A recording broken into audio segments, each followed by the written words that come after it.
At sa paglilibot-libot natin dito sa probinsya ng Masbate ay marami na tayong napuntahang mga lugar na tsak pang world class na masasabi mong I am proud to be a Masbateño, katulad dito sa munisipyo ng Pubi Corpus. At pinuntahan na nga natin ang isa sa mga newly discover natin na island dito na tinatawag na Balangini Island or Avilas Island, kung saan nag-enjoy tayo at na-discover natin ang napaka well-preserved na marine life.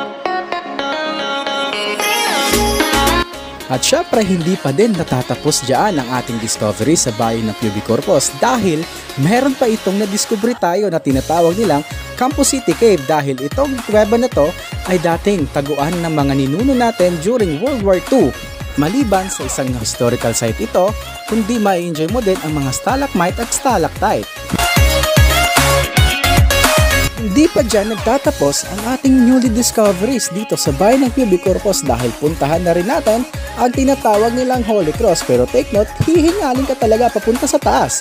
Eh syempre, pagdating sa taas ay tatambad sa iyo ang napakaganda at napaka-overlooking to the point na natatanaw mo na ang bayan ng Pubi Corpus at mga karatig isla nito.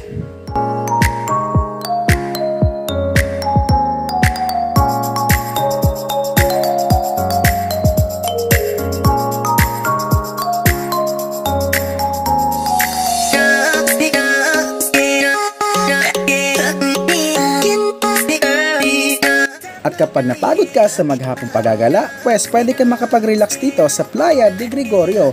Pero take note lang po, ang resort na to is under ongoing development pa po.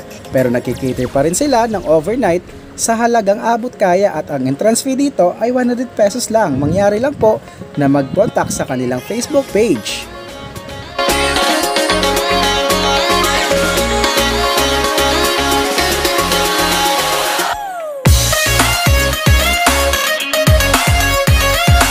At hindi pa dyan nagtatapos ang ating pagagala sa bayan ng Pubi Corpus, dahil sa Barangay Kasabangan ay may makikita kang libo-libong mga panike na pwede mong mapicturan at makasalamuha.